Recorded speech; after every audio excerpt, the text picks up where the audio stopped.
মুরলির তারিখ 5ই মে 2024। রিভাইজ তারিখ 15ই নভেম্বর 1999। ওম শান্তি। মধুবন থেকে অব্যক্ত বাপদাদা বলছেন, মুরলির সার, বাবা সমান হওয়ার সহজ পুরুষার্থ, আজ্ঞাকারী হও। আজ বাপদাদা নিজের হলিহংস মণ্ডলীকে দেখছেন। প্রত্যেক বাচ্চা হলিহংস সদা মনে জ্ঞানরত্নরাজির মনন করতে থাকে। হলিহংসের কাজই হল ব্যর্থের কাঁকর ছেড়ে জ্ঞানরত্নরাজির মনন করা। এক এক রত্ন কত অমূল্য। প্রত্যেক বাচ্চা সমূহ জ্ঞানরত্নের আকর হয়ে গেছে। জ্ঞানরত্নের ভাণ্ডারে সদা পরিপূর্ণ থাকে। আজ বাপদাদা বাচ্চাদের মধ্যে এক বিশেষ বিষয়ে চেক করছিলেন। সেটা কি ছিল? জ্ঞান বা যোগের সহজ ধারণার সহজ সাধন হল বাবা আর দাদার আজ্ঞাকারী হয়ে চলা। বাবার রূপেও আজ্ঞাকারী, শিক্ষকের রূপেও আর সদ্গুরুর রূপেও। 3 রূপেই আজ্ঞাকারী হওয়া অর্থাৎ সহজ পুরুষার্থী হওয়া, কেননা 3 রূপের দ্বারাই বাচ্চাদের আজ্ঞা প্রাপ্ত হয়েছে। অমৃতবেলা থেকে শুরু করে রাত পর্যন্ত সব সময় সব কর্তব্যের আজ্ঞা প্রাপ্ত হয়ে থাকে। আজ্ঞানুসারে চলতে থাকলে তবে কোনো রকমের পরিশ্রম কিংবা কাঠিন্য অনুভব হবে না। সব সময়ের মনসা সংকল্প, বাণী আর কর্ম 3 রকমেরই আজ্ঞা স্পষ্টরূপে প্রাপ্ত হয়েছে। ভাবারও আবশ্যকতা নেই যে এটা করব কি করব না, এটা রাইট নাকি এটা রং। ভাবারও পরিশ্রম নেই। পরমাত্মা আজ্ঞা সদাই শ্রেষ্ঠ। তো সব কুমার যারাই এসেছ, খুব ভালো সংগঠন। তো প্রত্যেকে বাবার হওয়ার সাথে সাথেই বাবার কাছে প্রতিজ্ঞা করেছ। যখন বাবার হয়েছ তো সবচাইতে আগে কোন প্রতিজ্ঞা করেছ? বাবা তন, মন, ধন যা কিছু আছে, কুমারদের কাছে ধন তো বেশি থাকে না, তবুও যা আছে সব আপনার। এই প্রতিজ্ঞা করেছ। তন, মন, ধন আর সম্বন্ধ সব তোমার সাথে, এই প্রতিজ্ঞাও পাক্কা করেছ। যখন তন্মন ধন, সম্বন্ধ সব তোমার তো আমার কি থাকল? আমিত্ববোধের কিছু থাকে।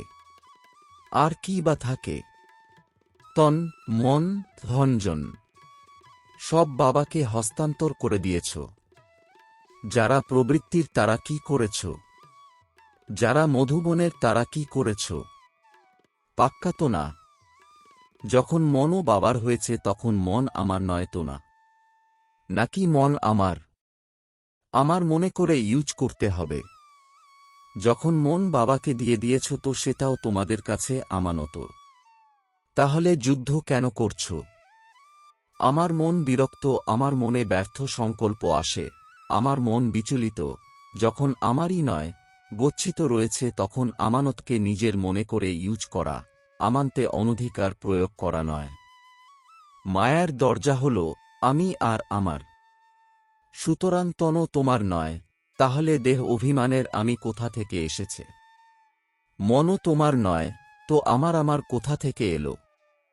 তোমার নাকি আমার? বাবার? নাকি শুধুই বলতে হয়, করতে হবে না? বলতে হবে বাবার আর মানতে হবে আমার। কেবল প্রথম প্রতিজ্ঞা স্মরণ করো যে, না বডি কনসিয়াসের আমি, না আমার। সুতরাং যা বাবার আজ্ঞা, অন্তকেও আমানত মনে করো, মনকেও আমানত মনে করো। তাহলে পরিশ্রমের প্রয়োজন হয় কি? কোনো দুর্বলতা যদি আসে তো এই দুটো শব্দ থেকে আসে, আমি এবং আমার। তো না তোমাদের তন আছে, না বডি কনসিয়াসের আমি। মনে যে কোনো সংকল্পই চলুক না কেন, যদি আজ্ঞাকারী হও তো বাবার আজ্ঞা কি? পজিটিভ ভাবো, শুভ ভাবনার সংকল্প করো। অনর্থক সংকল্প করো, এটা বাবার আজ্ঞা কি? না। তো যখন তোমাদের মনই নেই তবুও ব্যর্থ সংকল্প করো, বাবার আজ্ঞাকে প্র্যাকটিক্যালি প্রয়োগ করনি তো না। শুধু একটা শব্দ স্মরণ করো যে আমি পরমাত্মা আজ্ঞাকারী বাচ্চা, এই আজ্ঞা বাবার নাকি না, সেটা ভাবো। যারা আজ্ঞাকারী বাচ্চা হয় তারা সদা আপনা থেকেই বাবার স্মরণে থাকে, আপনা থেকেই প্রিয় হয়, আপনা থেকেই বাবার সমীপে থাকে। সুতরাং চেক করো আমি বাবা সুমিত, বাবার আজ্ঞাকারী। একটা শব্দ অমৃতবেলায় স্মরণ করতে পারো, আমি কে? আমি আজ্ঞাকারী নাকি কখনো আজ্ঞাকারী আর কখনো আজ্ঞা থেকে সরে যাই? বাপদাদা সদা বলেন, যে কোনো রূপের মধ্যে যদি এক বাবার সম্বন্ধই স্মরণে থাকে, হৃদয় থেকে বের হয় বাবা, তাহলে সুমিতে অনুভব করবে। মন্ত্রের মতো বলো না বাবা বাবা, তারা রাম রাম বলে তোমরা বাবা বাবা বলো, কিন্তু হৃদয় থেকে যেন বের হয় বাবা। সব কর্ম করার আগে চেক করো মনের প্রতি, তনের প্রতি কিংবা ধনের প্রতি বাবার আজ্ঞা কি। কুমারদের কাছে যতই কম ধন থাক, কিন্তু ধনের হিসাবপত্র অর্থাৎ পোতামেল যেভাবে রাখতে বাবা আজ্ঞা দিয়েছেন সেভাবে রেখেছ, নাকি যেভাবে আসে সেভাবেই চালাও? প্রত্যেক কুমারের ধনেরও হিসাবনিকাশ রাখা উচিত।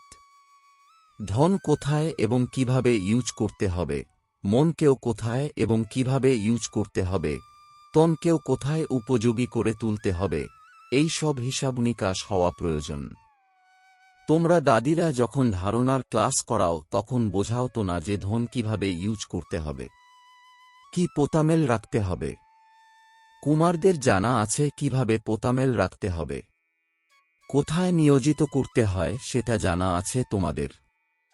অল্প সংখ্যকই হাত তুলছে, নতুনরাও আছে, এদের জানা নেই। এদেরকে এটা অবশ্যই বলে দাও কি কি করতে হবে।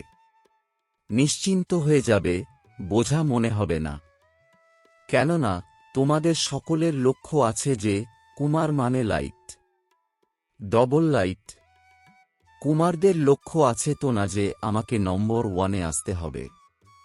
তো লক্ষ্যের সাথে লক্ষণও থাকা উচিত। লক্ষ্য খুব উঁচু আর লক্ষণ নয়, তাহলে লক্ষ্য পর্যন্ত পৌঁছানো কঠিন। সেই জন্য যা বাবার আজ্ঞা তা সদা বুদ্ধিতে রেখে তারপরে কার্যে এসো। বাপদাদা আগেও বুঝিয়েছিলেন যে ব্রাহ্মণ জীবনের মুখ্য খাজানা হল সংকল্প, সময় আর শ্বাস। তোমাদের শ্বাসও অমূল্য। একটা শ্বাসও কমন যেন না হয়, ব্যর্থ যেন না হয়। ভক্তিতে বলে শ্বাসে শ্বাসে নিজের ইষ্টকে স্মরণ করো, শ্বাসও যেন ব্যর্থ না যায়। জ্ঞানের খাজানা, শক্তির খাজানা এসব আছেই, কিন্তু মুখ্য 3 খাজানা এগুলো সংকল্প, সময় আর শ্বাস আজ্ঞা অনুসারে সফল হয়, ব্যর্থ হয়ে যায় না তো না। কেননা ব্যর্থ হলে সঞ্চয় হয় না, আর সঞ্চয়ের খাতা এই সঙ্গমেই জমা করতে হবে। হয় সত্যযুগ ত্রেতায় শ্রেষ্ঠ পদ প্রাপ্ত করতে হবে, নয়তো দাপর কলিযুগে পূজ্য পদ প্রাপ্ত হওয়ার থাকে, কিন্তু দুয়ের জমা এই সঙ্গমেই সঞ্চয় করতে হবে। এই হিসাবের দ্বারা ভাবো যে সঙ্গম সময়ের জীবনের ছোট একটা জন্মের সংকল্প, সময়, শ্বাস কত অমূল্য। এই ব্যাপারে নিশ্চেষ্ট হও না। যেমন এসেছে তেমনভাবে দিন কেটে গেছে, দিন কেটে যায়নি, বরং এক দিনে অনেক অনেক খুইয়েছ। যখনই কোনো অহেতুক সংকল্প নিরর্থকভাবে সময় চলে যায়, তখন এমন মনে করো না যাক গিয়ে 5 মিনিটই তো গেছে। সংরক্ষণ করো। সময় অনুসারে দেখো প্রকৃতি নিজের কার্যে কত প্রখর। কিছু না কিছু খেলা দেখাতেই থাকে, কোথাও না কোথাও খেলা দেখাতে থাকে। কিন্তু প্রকৃতিপতি ব্রাহ্মণ বাচ্চাদের খেলা একটাই, উড়তি কলার।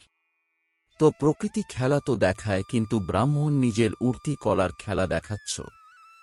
কোনো এক বাচ্চা বাপদাদাকে উড়িষ্যার রেজাল্ট লিখে জানিয়েছে এই হয়েছে ওই হয়েছে। তাহলে প্রকৃতির সেই খেলা তো দেখে নিয়েছ। কিন্তু বাপদাদা জিজ্ঞাসা করেন যে তোমরা শুধু প্রকৃতির খেলা দেখেছ নাকি নিজের উড়তি কলার খেলায় বিজি ছিলে, নাকি শুধু সমাচারই শুনতে থেকেছ? সমাচার তো সব শুনতেও হয়, কিন্তু সমাচার শুনতে যতটা ইন্টারেস্ট থাকে ততটা নিজের উড়তি কলার স্থিতি বজায় রাখতে ইন্টারেস্ট ছিল। কিছু বাচ্চা গুপ্ত যোগীও ছিল, এমন গুপ্ত যোগী বাচ্চাদের বাপদাদার অনেক সহায়তাও প্রাপ্ত হয়, আর এমন বাচ্চারা নিজেরাও অনর সাক্ষী হয়ে থেকেছে এবং সময়মতো বায়ুমণ্ডলেও সহযোগ দিয়েছে। যেমন স্থূল সহযোগ যারা দেয়, হয় গভর্নমেন্ট, আশেপাশের লোকজন সহযোগ দেওয়ার জন্য তৈরি হয়ে যায়, তেমন ব্রাহ্মণ আত্মারাও নিজেদের সহযোগ, শক্তি, শান্তি দেওয়ার, সুখ দেওয়ার যে ঈশ্বরীয় শ্রেষ্ঠ কার্য আছে তা করেছ। যেমন ওই গভর্নমেন্ট এটা করেছে, অমুক দেশ এটা করেছে, তড়িঘড়ি করে অ্যানাউন্সমেন্ট করতে লেগে যায়। তো বাপদাদা জিজ্ঞাসা করেন, তোমরা ব্রাহ্মণরা নিজেদের এই কার্য করেছ, তোমাদেরও অ্যালার্ট হওয়া উচিত। স্থূল সহযোগ দেওয়া সেটাও আবশ্যক, এতে বাপদাদা নিষেধ করেন না, কিন্তু ব্রাহ্মণ আত্মাদের যেটা বিশেষ কার্য, যা আর কেউ সহযোগ দিতে পারে না, এমনভাবে অ্যালার্ট হয়ে সহযোগ দিয়েছ তোমরা। দিতে হবে তো না? নাকি তাদের শুধু বস্ত্র প্রয়োজন, আনাজ প্রয়োজন? কিন্তু প্রথমে তো মনে শান্তি চাই, মোকাবিলা করার শক্তি চাই। তো স্থূলভাবে করার সাথে সাথে সূক্ষ্ম সহযোগ ব্রাহ্মণই দিতে পারে, আর কেউ দিতে পারে না। এটা তো কিছুই না, এটা তো রিহার্সাল। রিয়েল তো আসবে। যা আসছে তার রিহার্স করাচ্ছেন তোমাদের বাবা এবং সময়। তো যে শক্তি, যে খাজানা তোমাদের কাছে আছে, সেসব সময় মতো ইউজ করতে জানো তোমরা। কুমার কি করবে?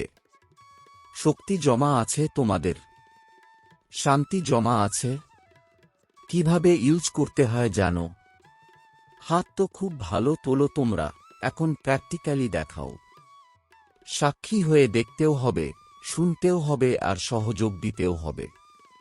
একদম অন্তিমে যখন রিয়েল পার্ট প্লে হবে, তাতে সাক্ষী আর নির্ভীক হয়ে দেখতেও হবে, আর পার্ট প্লেও করতে হবে। কোন পার্ট? দাতার বাচ্চারা দাতা হয়ে আত্মাদের যা চাই তা দিতে থাকবে। তোমরা মাস্টার দাতা তো না। স্টক জমা করো, নিজের কাছে যতটা স্টক হবে ততটাই দাতা হতে পারবে। অন্ত পর্যন্ত নিজের জন্যই জমা করতে থাকবে, তো দাতা হতে পারবে না। অনেক জন্মের জন্য যে শ্রেষ্ঠ পদ প্রাপ্ত হওয়ার আছে তা প্রাপ্ত করতে পারবে না, সেই জন্য এক তো নিজের জন্য স্টক জমা করো। শুভ ভাবনা, শ্রেষ্ঠ কামনার ভাণ্ডার যেন সদা পরিপূর্ণ থাকে। 2. যে বিশেষ শক্তিগুলো রয়েছে, সেই শক্তিগুলো যে সময় যে শক্তির প্রয়োজন তাইন দিতে পারো, সেই সময় অনুসারে শুধু নিজের পুরুষার্থে সংকল্প আর সময় দাও, সেই সাথে দাতা হয়ে বিশ্বকেও সহযোগ দাও। তোমাদের নিজের জন্য কি পুরুষার্থ করা উচিত সেই বিষয়ে তোমাদের বলেছি। অমৃতবেলাতেই এটা ভাবো যে আমি আজ্ঞাকারী বাচ্চা, প্রতিটি কর্মের জন্য আজ্ঞা প্রাপ্ত হয়েছে। ঘুম থেকে ওঠার, ঘুমানোর, খাওয়ার, কর্মযোগী হওয়ার, সব কর্মের আজ্ঞা প্রাপ্ত হয়েছে। আজ্ঞাকারী হওয়া এটাই বাবা সমান হওয়া।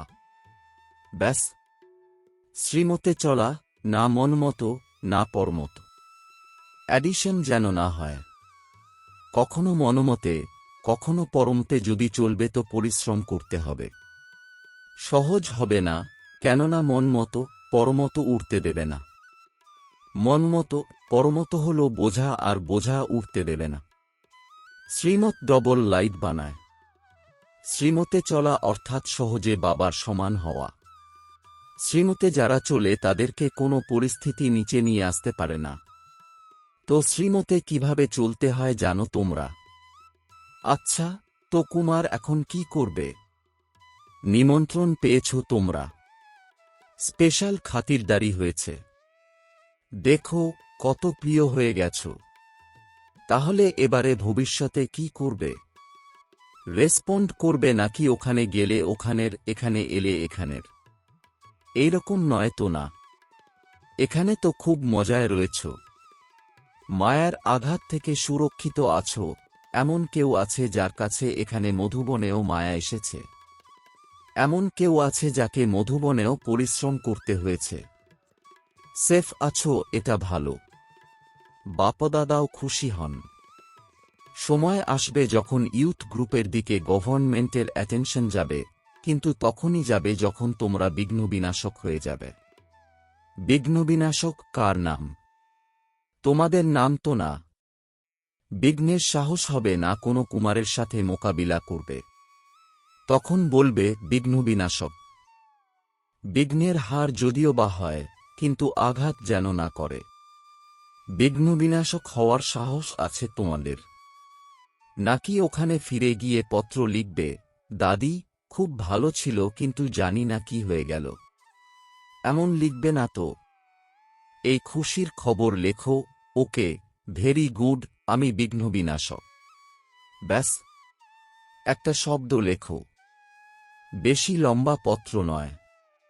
ওকে? আচ্ছা। মধুবনেরও বিশেষত্ব বাপদাদার কাছে পৌঁছে গেছে। যারা মধুবনের তারা নিজের চার্ট পাঠিয়েছে, বাপদাদার কাছে পৌঁছেছে। বাপদাদা সব বাচ্চাকে আজ্ঞা পালন করা আজ্ঞাকারী বাচ্চাদের নজরে দেখেন। বিশেষ কার্য পাওয়া মাত্র এভার রেডি হয়ে করেছে, এর জন্য তিনি বিশেষভাবে অভিবাদন করছেন। এটা ভালো, প্রত্যেকে নিজেরটা স্পষ্ট লিখেছে। দাদির প্রতি, তুমিও রেজাল্ট দেখে ক্লাস করিও। নিজের অবস্থার চার্ট ভালো লিখেছ। বাপদাদা তো অভিনন্দিত করছেনই। স্বচ্ছ হৃদয়ের প্রতি সত্য সাহেব প্রসন্ন থাকেন। আচ্ছা, চতুর্দিকের বাপদাদার আজ্ঞাকারী বাচ্চাদের, সদা বিঘ্নবিনাশক বাচ্চাদের, সদা সহজভাবে শ্রীমতে চলা বাচ্চাদের, যারা পরিশ্রম থেকে মুক্ত থাকে, সদা আনন্দানুভবে ওড়ে এবং অন্যদের ওড়ায়, সমুদয় ঐশ্বর্যের ভাণ্ডারে পরিপূর্ণ থাকে, যারা এইভাবে বাবার সমীপ আর সমান থাকে, এমন বাচ্চাদের অনেক অনেক স্মরণের স্নেহসুমন আর নমস্কার। কুমারদেরও বিশেষ রূপে অক্লান্ত এবং এভার রেডি, সদা উড়তি কলায় যারা ওড়ে তাদেরকে বাপদাদার বিশেষ স্মরণের স্নেহসুমন। বাপদাদা ডায়মন্ড হলে বসে থাকা সব ভাইবোনকে দৃষ্টি দেওয়ার জন্য হলে পরিক্রমণ করলেন। বাপদাদার প্রত্যেক বাচ্চার প্রতি অনেক অনেক স্নেহ ভালোবাসা আছে। এমন যেন ভেবো না যে আমাদের প্রতি বাপদাদার ভালোবাসা কম আছে। হতে পারে তোমরা ভুলে যাও, কিন্তু বাবা নিরন্তর সব বাচ্চার মালা জপতে থাকেন। কেননা বাপদাদার সব বাচ্চার বিশেষত্ব সদা সামনে থাকে। কোনো বাচ্চা বিশেষ হবে না, সেটা নয়, প্রত্যেক বাচ্চা বিশেষ। বাবা কখনো একটা বাচ্চাকেও ভোলেন না, তো সবাই নিজেকে বিশেষ আত্মা এবং বিশেষ কার্যের জন্য নিমিত্ত এইরকম মনে করে সামনে এগিয়ে যেতে থাকো। আচ্ছা, বরদান, সদা আধ্যাত্ম অর্থাৎ আত্মিক স্থিতিতে থেকে অন্যদেরকেও আত্মা দেখে রুহানি রুহে গোলাপ ভব। বিস্তার, রুহে গোলাপ অর্থাৎ যার মধ্যে সদা আধ্যাত্মিকতার সুগন্ধি থাকবে। যাদের অধ্যাত্ম সুগন্ধি রয়েছে তারা যেখানেই দেখবে, যাকেই দেখবে, আত্মাকে দেখবে, শরীরকে নয়। তো নিজেও সদা অধ্যাত্ম স্থিতিতে থাকো এবং অন্যদেরকেও আত্মা দেখো। যেমন বাবা উঁচু থেকেও উঁচু, তেমনি তাঁর বাগিচাও উঁচু হতে উঁচু, যে বাগিচার বিশেষ রূপসজ্জায় রুহে গোলাপ তোমরা বাচ্চারা। তোমাদের অধ্যাত্ম সুগন্ধি অনেক আত্মার কল্যাণ করে। স্লোগান, মর্যাদা লঙ্ঘন করে যদি কাউকে সুখ দিয়েছ তো সেটাও দুঃখের খাতায় জমা হয়ে যাবে। ওম শান্তি।